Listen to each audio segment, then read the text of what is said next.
พอขายไมโซในวันที่17 5 ปี2525นะครับเนาะเมื่อไหร่ก็มาพบยาข่าวใส่วันแถววันหนึ่งค่ะเนาะข่าวเดียวลิกปืนเผามุกจุ่มCSอะไรปืนเผาไว้เมื่อในวันที่16นั้นมาต่อไต่ไข่ในปีน้องเขากว่านะครับเนาะ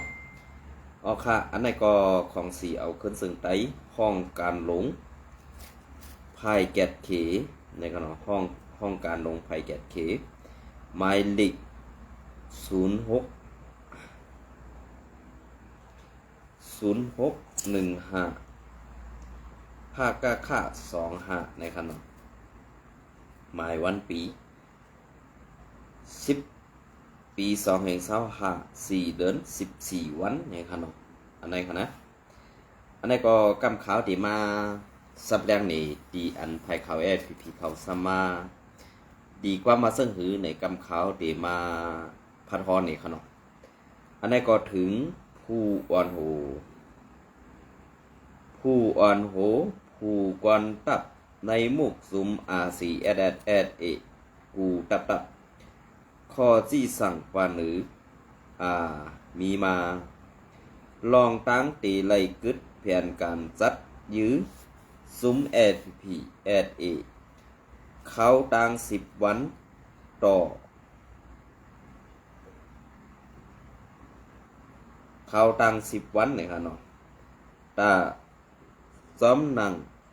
ข้อที่สั่งและลองตั้งมีมานั่นตักตีไลกึดยือตีเอาวันที่16 เดือนปี2525ต่อถึงวันที่25 เดือนปี2525เขาตั้ง10 วันตักตีไลเฮ็ดสั่งซ้อมข้อที่สั่งมีมาเสียมทวน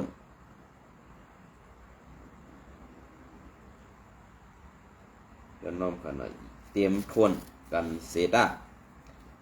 1ย้อนปือ3 วันลุกขึ้นเปิง1ย้อนเฮาตีมีปังโคบทบกินข้าวหมหมูก้นหลงกูตีแลเปิง1ในข้าวตัง10 วันในอยู่ไหวตีเผอตีมันตักเตไหลตักเตอ่ำไหลตักเตอ่ำไหลต้ง1กว่าหายยื้อเปิ้นไว้เสยื้อเปิ้นไว้เตไหลมีแผนการจัดการแกดเขตัวไว้ให้รอบคอบตาเสให้รอบคอบไว้ตาเส2กำจำมาซึ่งไตในมันห่างให้ลู่เดวเย้าปอไตอุกันเติงปางกันในสึงปุนตาเมื่อนากุนเมืองไตเฮาตีไหลคำต่ำข้าวยาวแหละสั่งว่าวันลุกพื้นปี2 เหงปี2525ปี68ในซ้อมซึกลงยอดซึกโหเป่าลงของสีเอาขึ้นซึ่งไต้ RCSSA เฮาค่ะสั่งไล่มีแผนทบกวนเมืองและจุ้มยิบกองกลาง2 จุ้มยิบกองกลาง2 จุ้มก็ให้ไล่อุบกันนั่นอยู่เย้าไตหลอดแดวซ้อมหานคือเงินแก้มโหเป่า2ผู้ป้องกันซึก1พื้นเหมือน1มุกจุมSPSA 2ไวคลองลุม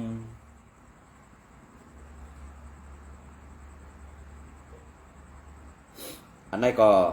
ตีเป็นมาซึ่งหือแทงอันว่านั่นไปหูกวยกาอันข้าวผู้เต้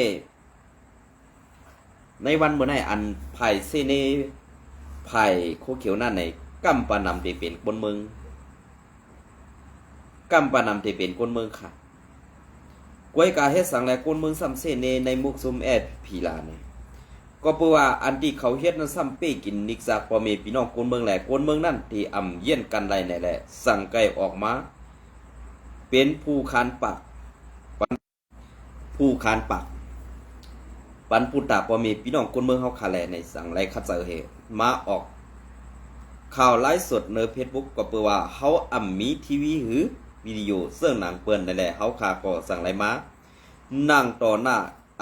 พงหรือโทรศัพท์เฮาคาเสปืนเผากว่าให้พ่อแม่พี่น้องคนเมืองเฮาคาบ่ไหลฮู้ได้หันในข่าวยามอันเป็นเต้มีเต้นั่นในเป็นเสื่องหือในมุกซุมโคเขียวแอดพีให้ซับแดงในพ่อแม่พี่น้องคนเมืองอันซื้อโยแหละอันเฮ็ดให้พ่อแม่พี่น้องคนเมืองอุ่นเสือซ้อมในมุกซุมแอดพีนั่นในคาเฮาหันถึงว่าดีได้คัดเสือเสื่องไหนค่ะกำในเพราะว่าเฮาคาลาดภายอาซีอัดเลียในสู่เจ้าก็ซ้ำเตจังคนเมืองแทนเพราะว่าคนเมืองลาดว่าภายสุรีในซับเป้กินเฮาคาอยู่เด็กไหนเฮาคาตีเอาอีสังมาลาดว่ามันดีค่ะล่ะมันดีดีแล้วแลเฮาหลู่เลยยุกยองค่ะล่ะอันไหนกันในวันเมื่อได้อันที่เขาข่าออกมาลาดในกอบสัง1ก็เปือว่าเก็บซึกอ่ำเจอขิงอ่ำเจออาสักตานตีเลยเฮ็ดซึกแลเอา2ลองเก็บขอนย้อนเงินกวนมึงอ่ำตูอ่ำตัน3ลองมึกใหม่ตาตีไล่ซึกมานั่นเปิ้นใครทุกข้าอย่าผึดเจิงหือก่อตื้นตีไล่อันไหนมันเป็นรองตั้งใหม่ปูนตากวนเมืองเต้ๆแหละขาเฮาใส่วันสั่งไล่ออกมาเป็นเสียงเป็นศพเป็นเสียงแตนปอมีพี่น้องคนเมืองอันอำหัดลัดอันอยู่ไว้ตีในรับสิ่งเสสั่งเหมือนตาหันตีแดงนั่นไล่ปึงอิงก้นออกเข่าซะในเสให้ออกปันให้ก้นตั้งกำผาในป้อไล่หู้ไล่หันอันในขนาดเพราะว่าก้นอันเป็นภายข่าวอันดีดัดภายเส้นนี้และ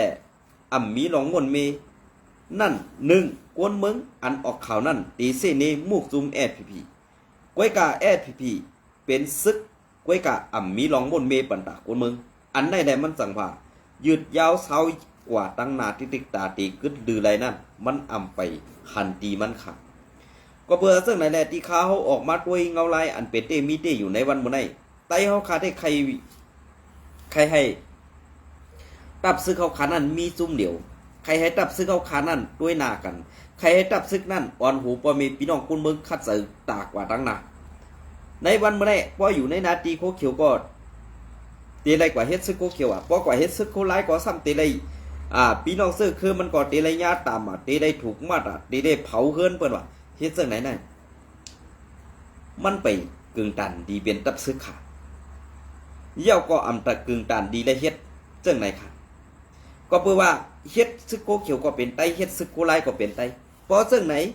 โคไลกว่าเผาเฮือนบ่มีพี่น้องซึกคือซึกโคเขียวก็ผิดกำในอันเป็นซึกโคเขียวกว่าเผาเป็ดเฮือนเย็บบ่มีพี่น้องซึกคือซึกโคไลก็ตื่นผิดกำในเฮาขึ้นมาทัดด้วยว่าซึกโคไลเนี่ยอันยำกว่าเผาแวดเฮือนพี่น้องซึกโคเขียวนั่นมีดีเลยเจเวงไหลเนี่ยอันหู้แต่โตๆนั่นลาดมาปั่นขาวใส่วันอำหัดลัดเผออำหัดลัดขาวตีก่อนล่ะกำในอันที่เฮาขาวหู้แลอันกวนเมืองปั่นข่าวคืออำนั้นลูกซึกขานอันผู้ฮักเสื้อสาเราเขาอยู่ไว้ในหมู่ซุ่มแอดพีลาดปั่นมาซึ่งนั่นมันซ้ำเป็นไผแอดพีเอาคาละลายแหละตาตีขึ้นกว่ายุกย่องเอากุ้งหมุนมาต่างไว้เหนือหัวนั่นเกาขากึดดื้อไว้ก่อนลองซื้อในเพราะว่าเฮาคาลาดกว่าซ้ำมาเฮาคาเส้นในเป็นคนผิดซ้ำเมื่อทำหาตียอบบ่มีพี่น้องซื้อคือเฮาซ้ำเมื่อทำหาเผาเฮือนเผาเย่เฮาอันวันนั้นกวนหลงสั้นปานหรือเพราะใครได้ลองพร้อมหุมตินี่อันเตรียมข่าวต่างข่าวเสือให้ป้ายสีกวนเมืองไข่แหละซุ่มโคไลอาเซียในหมู่ซุ่มโคเขียวตีเป็นซึกกำนำค่ะกวนเมืองนั่นเต็มมีนะกวนเมืองเต็มมีกวนซึกอันมาเฮ็ดเพชรอันมาเฮ็ดเพชรให้ฮานล่ะซุ่มโคไลแหละซุ่มเมืองไข่อยู่ในไหนเกาฆ่าหันไอ้ลอยขอก็เดี๋ยวไอ้ลอยขอในกบสังแลมันอ่ำจังเฮ็ดเพชรปลอมอันว่านั่นจักมันเฮ็ดเพชรปลอมในหลายอันนะคะนะมันเฮ็ดเพชรปลอมในมีหลายอันกว่าหาล่ะอันกว่าหาว่าทั้งเปิ้นเจิงนั้นเจิงไหนนะนำนะคะไอ้ลอยขอในก็ กล้วยกาเพชรหลักๆมันตีเอาไอดีไต้อ่อนลอยคอนะนะอันนี้ค่ะใส่ตองเก่งตุงอันมันก็เป็นเพชรปลอมไอลอยคอนะมันเปลี่ยนเสื้อไหนมาติ๊กๆเลยตาตีว่าให้คนมึงกึดดื่นลองเส้นนี้ให้คนมึงอันนี้โคเขียววันนั้นมันเต็มเป็นไรครับก็เปิดซื้อขานหอนจันปะไตนั่นตั้งใครหันตูไอลอยคอก่อนออกวังนาตีเนี่ยก้อยกับวังนาตีนั่นซ้ำในกูอาณาเศร้าสู้ซ้ำในกูอาณาอันเป็นลูกน้องตะเปไอลอยคออันมีไว้อยู่ตีวันให้นั่นก็เปิงหนึ่งเพราะว่ามันออกตั้งในจึงมันตีอำหัดเปียตูเพราะว่ามันออกตั้งเย้ามันติไทยวิดีโอหือเปียป้อปุ่งไว้เสื้อนั้นเนี่ยป้อมันมือขึ้นถึงวันให้เย้าเนี่ยมันส่องแกเอาต่างโลกเสื้อนั้นไปนาซึกกูนาซึกอันอยู่เมืองใต้ปัจจานั้นใครควบญาไอลอยคอแกวางนาซึกนั่นกันนะก้วยกาเขาคาเต็มนัดว่าเป็นตอนไหนเพราะว่ามันลงนาซึกวันนั้นเนี่ยอย่าไปว่าซึกโคไลค่ะซึกโคเขียวเขาก็เตะเก็บเป็ดไรออกนะก้วยกาเพราะมันกว่าไหนมันเล่มฮัตตักเสียงค่ะกว่าเงียบกว่าเงียบวันว่าลงพื้นที่ติดด้วยลองถูกเมียนลองซื้อพอเปิดเป้กินคนเมืองมันยุ่มค่ะพอเปิดเฮ็ดดีต่อคนเมืองมันหนาหยิกหน้างอมันหนาเหมือนส่วนตีนเข้าไอ้ลอยคอพี่น้องเขาไปผู้คายโยร้องนั่นกำในสมาไผ่เมืองใต้ประจานในเฮ็ดเสื้อหือลาในวันเมื่อนี้อันเป็นไผ่ขาววีไอ้ลุงวันน้องสีป้อนั่นมาเตรียมลาดว่าตั้งเฮ็ดโคลายในกึดตึกตา10วันก้อยตาเต็มตึกพีเฮานั่นวันสู่ลงมาหาตายฮะเมืองใต้ประจานเมืองใต้ปนของอันเปิ้นโลกวนตาตีเฮกังทวนเยาวคานในวันมื้อนี้อันอาเซียนอำตึกสู่กวนอำลำนาหูสู่กวนนั่นก็มันเป็นกู้โสสู่เยานะมันเป็นกู้โสสู่เยาก้อยกับไผ่ข่าวสู่ซ้ำมาว่าเสื้อนั้นเสื้อในอยู่ติ๊กๆนั่นเด้เขาวนว่าหลอกลายไปวนกวนจันแต้มในหมกจุมสุนั้นมันตึงนำเขานะเพราะว่ากวนจันแต้มในหมกจุมสุนั้นตึกนำเพราะได้ซึ่งตาว่าตาตีเฮ็ดไรเสื้อสัตว์วันเมืองภาษาศาสนานั้นอย่าไปวนนะอย่าไปวนโลไรเฮ็ดจัดปันขี้คาเปิ้นในถ่อมคอจี้สั่งเปิ้นนั่นเว้ยจะหืมใจในขึ้นกว่าวนด้วยเพิ่งมันเพราะว่าเงาลายอันเป็นเตมีเตนั่นนี่เพราะเขาถามกว่าเตว่าตีในเป็นเสื้อหือตีในเป็นเสื้อหืออ่ำหู้ฮะก้วยกับเพราะเขาขลาดกว่าสมาเขาคาซินี่เขาอันลาดกำปนามาซึกโคลายเป้กินคนเมืองตีนันนิกจากคนเมืองตีในวันที่กาหือเลือนเหลอข้าวยามเหลออันแหนมตอบไรค่ะก้วยกับเพราะว่าซึกโคเขียวพีเฮ็ดเพราะในสิ่งที่อย่างแรกข้าวยามคิงวนเฮ็ดมีหลายก้อนเนี่ยเฮ็ดสั่งแรกมันเจ็ดตัวหลังเขาคาดดีลาดนี่1กวนในมุกจุมเป็นก็หู้หันกันสิก็กวายเฮ็ดก็กะหางหมักกลางหมักสอดหมักใส่กันกล้วยบอกว่าจังก็เหลือให้ก็นั่นออกตรวจกวดทัดเหมือนจังว่าในมุกจุมในความไอ้ในมันใครแข็งไว้มันใครมีตันหลีกไว้แทงจุ่มหนึ่งอันเป็นไผ่มุกจุ่มคู่เขียวกันนะแทงจุ่มหนึ่งเป็นก็กะกลางหมากข้างหมากไว้เห็นกำในก็อันเขาจ้างนั่นตีให้เป็นก็กว่าทัดสางแลกวดทัดตีอันเขาห่างหมากกลางหมากนั้นอันในแหละเก่านี้จุ่มRCSUวันขึ้นกันนะก้อยการลอกไล่แผนการเขานั่นเฮ็ดจังไหนก้อยสังว่ามันกว่าผายหญ้าแล้วมันตายก็มันหมดเช่นน้ำอันตีเบนกลางป่านั่นไปขางคอเขาไว้นั่นเทียงหนึ่งก็อันไหนเขาแผนการเขาในวันมื้อนี้อย่าไปว่าสังฆละกวนในมุกซุมโคเขียวในวันมื้อนี้ค่ะนะเขาหนังก้อนก็แม่นกันค่ะภายหนึ่งใครเอาห่มลมปัดว่าเมพี่น้องคนเมืองอ่ำใครเมือกต่อคนเมืองเที่ยงภายหนึ่งซ้ำใครเอาอาหนานั้นหากินเนื้อหลังคนเมืองอันไหนมันใครมี2ผักค้างไว้ค่ะในวันมันก้วยกาผู้อ่อนหูกูก็นั่นตีไรถ่อมคอสิสั่งตีเจ้าเมืองก็เดียวเจ้าเมืองในซ้ำอ่ำจะได้ซ้ำเป็นว่า กำในอันออกมาลานั่นก็เหมือนดังว่าเจ้าซอเมืองในใครคักหน้าเขาเอามาเฮ็ดต่างนางเป็ดเสื้อนั้นไว้น่ะกนหลงปวนหูในหมุกตุ้มโคเขียวในวันมื้อก้วยกาเข้าไปปองใจแกไหนเขาตึกวนว่าเขาเลียดเขาตึกวนว่าเขากัดเขียนเขาตึกวนว่าลอกไล่ไปว่นเขานั่นตึกตีลูกเพื่อนไรจุ้มเจ้าจอเมืองอยู่ไหนอันนี้มันตึกนอนผันไงค่ะนะมันนอนผันไว้กำไรอันตาตีเฮ็ดให้ซุ้มอาเซียนตาตีเปิดปังตึกจูอาเซียนนั้นภายแอดผีในตึ้มยอมรับไรให้อาเซียนขึ้นกว่าเป็นเซอร์กันตั้งโคเขียวในวันมื้อนี้อำเปลี่ยนไรก้วยกาอันเปลี่ยนไรในมันอำเปลี่ยนไรทั้งหมดสิตะให้มันในหูปากกูเส้นนั้นให้มันมีเหตุ60% 40% นั้นอำเป็นก็ย่อเขาให้ก็ซึก็หันแอดผีเขาค่ะปองเซอร์ในเกาหลีในหูปากกูเส้นในมันมีอยู่กวนเฮามีอยู่2เหงมีอยู่2เหงกำในอันมาห่มหอมจอมสีแอดในเตมีอยู่หมอกเหง6ปากเที่ยง4ปากก้อนั่นปล่อยมันค่ะมีรองสังปันเปิ้นแจ้กินลายปันเปิ้นเหียมตายเป็นลิ้นเนี่ยนี่อันนี้ติลีเขาปอติไปให้มันมาทั้งหมดปานไหนจึงเหมือนเจ้าหนังไอ้พงหานสลมตอ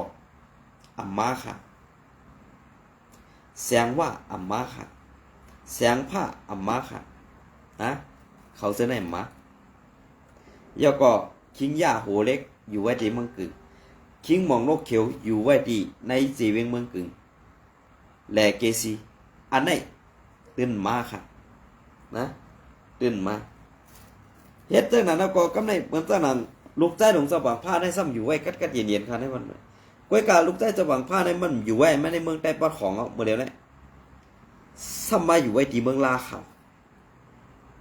เกิดไปถูกน้องตะเปกว่ามาจังนั้นเลยบ่ขิงงบหยีดีอ่ำสุกซักใส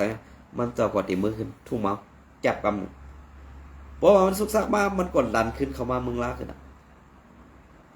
อันได้2เส้นตาที่ห่มลมตาที่เอาให้คนเมืองมีแห้งใส่นั่น2ที่เป็นไรคะเนี่ยอ่ำเป็นไรก็เปิดเส้นนั้นแหละในหูปากนั่นมา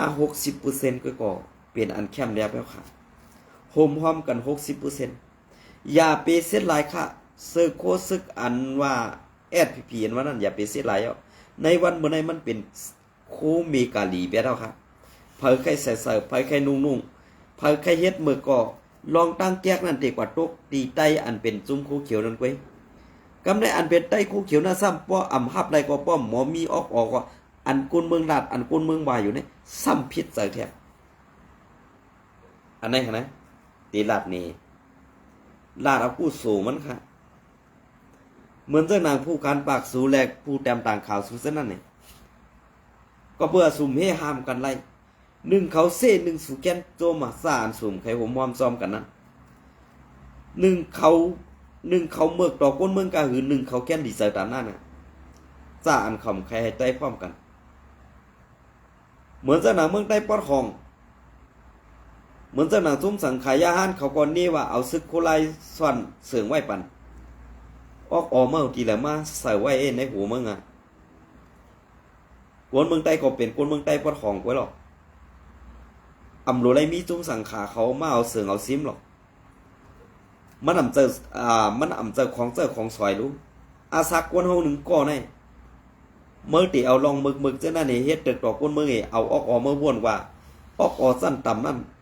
ออกอันสั้นเตียมนั่นเนี่ยอย่าเอามาใส่ดอกคนนั่งนำ2อะไรเนี่ย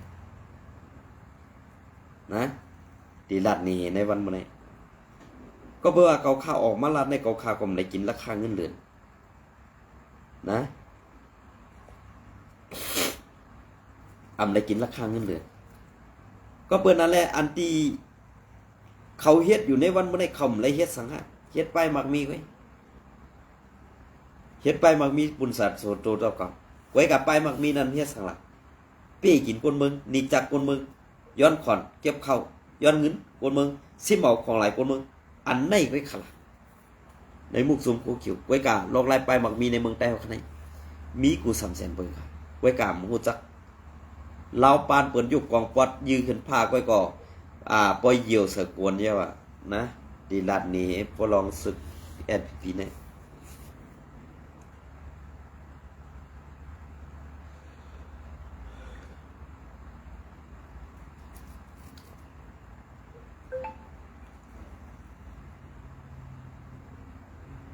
อันนี้ก็ใจสื่อหานเนี่ยเนาะใจสื่อหานเนี่ยครับไอ้ไต้อ่อนปันตั้งหันถึงมุกจุ้มหวานให้ว่าปอยอบไหลผู้เกี่ยวข้องโคไลไข่เหียมตายอย่าปีปล่อยไว้ในซุ้มหวานให้ก็เฮ็ดหนังน้ำเฮ็ดนี่น้ำนี่ตัวเย้าเหมือนเจ้าหนังไอ้ใจปีนั่นไล่เป็นซึกกึดย่างไล่เพชรซึก5 ปีเสียไล่กึดหรือมาเข้าตั้ง3 ปีเย้าอันใน SPP ตึกทางเธอมาเป็นก้นต่อต่างหมากปันซึกโคไลในเสียเหียมตายแปดอันในมันเป็นรองตั้งแก๊กในมุกซุมโคเขียวติเตวว่าค่ะอันที่เป็นโคเงินโคคำเปิ้นซะนั้นซ้ำเอากว่า8หลายๆปีน้องเสื้อคือเปิ้นกว่าถามาขึ้นก็อ่ำปันขึ้นก็เปิ้นนั่นแหละซึกโคเขียวในมันตีเปิ้นกันสั่งตั้งโจรลาในเพิ่มเพราะว่าอ่ำเจอในมาตอบปันขาวใส่วันนี้1ใครฮู้น่ะนาเสโจรคนเขาโจรในเปิ้นเลิกดีมันเขาจะในทางเทิมเนว่าเป็นซึกโคไลที่เด็กใครจวนเอาเงินค้ำเปิ้นนั้นหาตังพิษเปิ้นน่ะมีแหละตาเตว่าเกี่ยวข้องตังซึกโคไลนี่อันเขาเอาตายนั่นจะกวนเจ้าคือเปิ้นเสก้อค่ะเป็นกวนเจ้าคือไตเขาขาดละลายสะหึมใจในพี่น้องเขาวนไปเขาแหละบ่เป็นกวนเจ้าคือเปิ้นเฮ็ดผิดว่าเปิ้นเหยียบภูเขาว่าเหมือนจะหนังเมืองใต้ปะของซึกเก้าก้างเขาโตปันเขาได้กว่าเฮ็ดสังกว่าทางเทิมมาเป็นใจซึกเก้าก้างเป็นสาย10ปันซึกเก้าก้างในหันเขากว่าเฮ็ดเมืองใต้ปะของเนี่ยเฮาตัวยดีในก้อยกอฮู้ค่ะนะเฮาตัวยดีในก้อยกอฮู้ลองตั้งแก๊กได้ลองตั้งเป็ดหลายเขานั้นเขาเมือกต่อใต้เฮาไว้เพราะว่าเขาเมือกต่อใต้เฮาในเจอเขาเจอใต้เหมือนเจ้าหนังเฮาดีได้ปึงอิงซุมRCSในกวดล่างเพียวมวยเป็ดเขาไว้ในเมืองใต้ปะจันหรือเมืองใต้ปะของตื้นโลเลยว่าเย้าเพราะว่าซุมโคเขียวเนี่ยเพราะว่าก่อนปองเซอร์มาแลเปลี่ยนเซอร์แรกหลายถอดเป็ดซื้อโคเขียวนั่นสิมาอยู่ภายถูกแมนป้อในสิ่งเฮาข้าป้อมีพี่น้องคนเมืองแหละซุมสังขายาหารเขากูภายกูตั้งตื้นโฮมหอมยุกย่องเอากุงุนแลปันเฮียงเซอร์ตาเสค่ะอันนี้ก็ตั้งปดห้องนั่นก็ยินว่ามุนเจ้าสังขาก็ถูกหมากนี้ว่าลักเอากวนโคไลมาเสิงไว้ในเสขึงที่ยับป้ามุนเจ้ามุนจังตอเหลียวมุนเจ้าไล่ที่เฮียงไล่สัตว์ที่เฮียงเย้าเนี่ยอันนี้ต้องปัสดังเกียกโคเขียวกันแน่ๆพอขามาตัวเองเอาลายเสิงไหนแน่ลองตั้งเกียกลองตั้งเป็ดไหลSPP แน่ดีเลยยุกย่องเอากุงมุนเขาอยู่5ดีแล้วตั้งเส้นตาเขาไว้อยู่5เนี่ยขึ้นวนด้วยดีๆค่ะแหละก็คาใจวันได้เติมยุกย่องเติมเอากุงมุนเขาไว้ให้อิดค่ะเพราะว่าเจอหมึกเจอแก๊กเขาในมันเปลี่ยนเสื้อไหนแห้งไหนยับ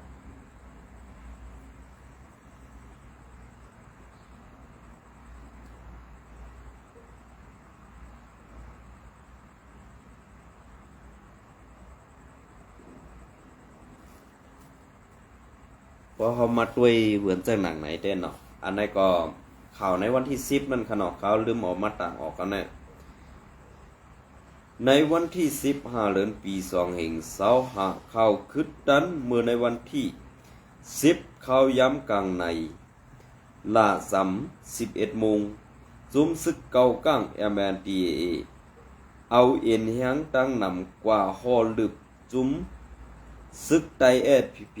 และซุมว่า UWSA ความตูเป็นซึกไต SPP อันปักเสาอยู่ไว้อยู่ที่2 เก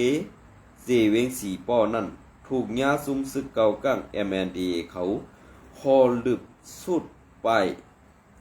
เขียเขียลีงามเย้าไหลหู้ซ้อมเข่ามีหนังไหนปอไข่หู้ดีกว่าดีมาไป ฮับอ่านข่าวเงาเลี้ยงหุ้นใหม่ซ้อมภายหลังในไล่อยู่ค่าใหม่สูงค่าในขนมซึ่งอันนี้ก็แสงกึ่งเมืองตีคืออยู่วันหนึ่งเตรียมต่างไว้ค่ะนะเปลี่ยนเสื้อคือละไงพอเขามาตัวเงาลายเต้ๆนั่นไหนที่เป็นเสื้อนั้นกุ้ยขาดในซูมFPPมีสังดีเนี่ยเขาก็พูดกันอยู่ล่ะพอเปิ้นหมังเต้ๆในกาไรเก็บโคนซองยอกๆแยกๆกล้องใหม่ก็ของมันยืมไรน่ะเนาะสังที่คือกล้องใหม่ก็ปุ่งพังห้างมันก็หนำใหม่ก็กำหมักคำฮูงไว้ยืมออกโน่นเนาะสังที่คือล่ะอีอ้ามไม่เต่งกันเนาะล้ำขัดจอมเงาลายFPP 1 FPP ในไว้อวยดีเป็นใหญ่เอาอวยดีเป็นใหญ่เสื่อว่าเฮาอวยดีโฮมาเป็นกันไหน2ปิกซัมว่าFPP เอาอวยดีเป็นใหญ่ในเซตากวยกาในสายตาอวยดีFPP ก็มีลองอันนาสังตาอวยดี3ย้ำเดียวเก้ากั้ง MND ปลองเทียนก็นาโลFPP ในไลหันแจงแรงมาอยู่กูวันเยาว4มีสื่อข่าวทัดไว้ว่าFPP สร้างเป็นโฮปันซุมอวยดีและอวยดีตีให้ FPP หิมนาตีRCSS แทงปัดสันนางหือนาตีการนางหือหน้าการอวยดีตีคืบหน้าFPP สร้างเป็นโฮและเป็นขี้ข้าซุมอวยดีกว่านั่นเปลี่ยนลายหูปากเต็มอันไหนค่ะเปลี่ยนซึ่งค่ะนั่นเพราะคำมาตัวเงาลายอันไหนเพราะไหนซึ่งเปลี่ยนลองตั้งหยาบเต้ๆค่ะนะเปลี่ยนลองตั้งหยาบเต้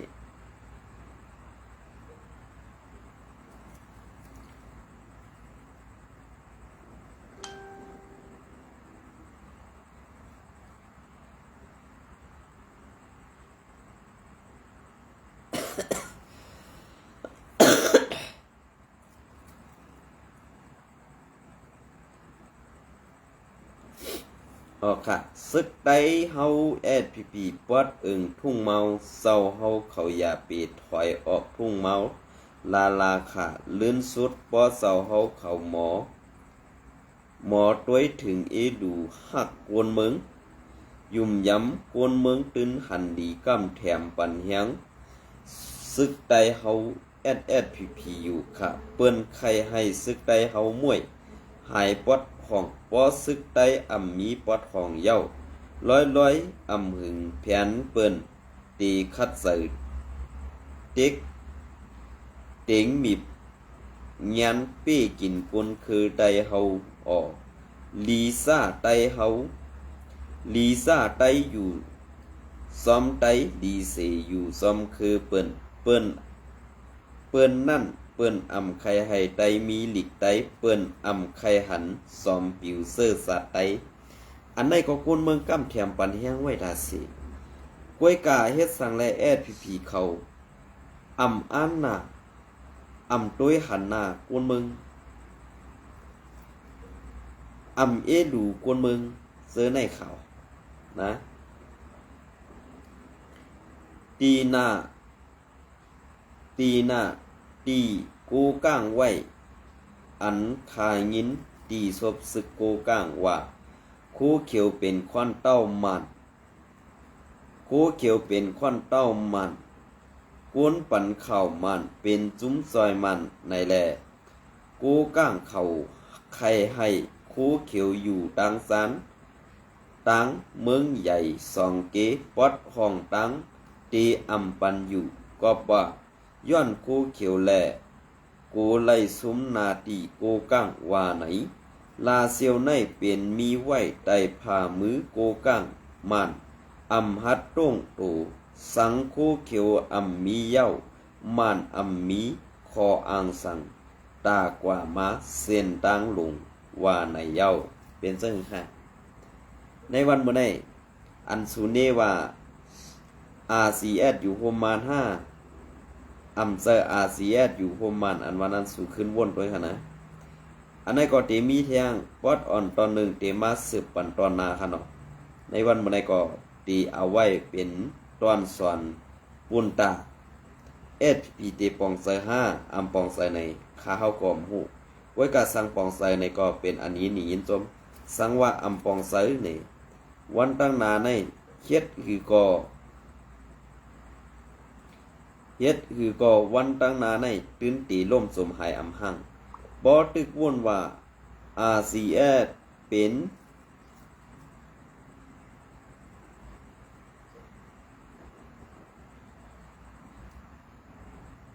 อันนี้ก็เตมาเอาข่าว FPP Info แต้มต่างไว้อีกหนึ่งขนอภายอันบ่มีพี่น้องคนเมืองหันดีกำแถมในขนอ